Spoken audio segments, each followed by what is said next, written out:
Hello everyone. I've done a series of videos on the very common herbs and plants you can find in your garden, in your backyard, to stay healthy, either by consuming them, by using them on your skin, or different version. And I did a video recently about the dandelion, and I'm sure you must have find it interesting. At least I hope. And today I wanted to do a video on an herb plant that's very common in your backyards. You've probably seen it many, many times. It's plantain, or plantain, like we say in French. And plantain is that herbs, plants that grows pretty much everywhere. You must have seen it. And I'm going to pick one here right now in the garden, and it's got that leaves. And so to identify it, the plantain, you can see the veins are running really parallel at the back of the plantain. I'll get a close up from the plants after to show you, and that's a very common, easy plants to recognize. It grows pretty much everywhere here in your backyard, and plantain can be used in so many things. And that's what I love about it, is that it's very easy to use, it's very safe, and you can do it yourself very easily. So the first things you can do is using as a tea, or you can using directly on the skin applications. You can also use the juice of plantain and press it and use that juice. So what do we use plantain for? Plantain is best used is for any skin condition like irritations, rashes, insect bites, poison ivy, stinging nettles. Every time you go out in a forest or somewhere and you come back with some rashes on your skin, or you've been bitten by an insect and your skin's a bit red or irritated, plantain is going to be amazing for that. And so there's a few ways to do it. You can just take a few leaves of the plantain, like I'm doing right now, and you can just choose them. Choose them a little bit. So you're going to open the cells of the plantain, the juice is going to come out, and you can just softly massage your skin wherever you have the irritation. And plantain is anti-inflammatory, but also antiseptic, which means if there is an infection on your skin, is also going to help reduce that infection. So it's a very universal medicine, and you can see you can do it that way.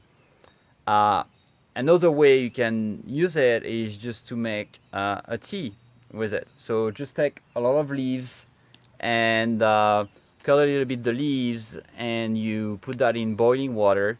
Like you make the water close to a boil, and then you cover it and you let it sit like that. You stop the heat so it doesn't destroy too much of the property of the plantain, and you let it sit for 10 or 15 minutes, and it makes a very nice tea. That's going to help you. Also, plantain has properties with livers and the kidney and the stomach infection and irritations. So it's going to soothe your inside and help you a lot with that. Another way is that very easy. It's put in a salad. Plantain is edible, and you can make a very nice salad in spring and summer right now where plantain is growing. And just take some leaves, cut them, and it's very nice to add some shallots with it, some vinegar, some dandelion that's also growing at the moment. So you get a very nice fresh salad that contains wild plants. And why is that important? Well, those plants, plantain, even if it's considered as a weed by most people, and most people don't like it in their grass because it looks a little bit different than the grass.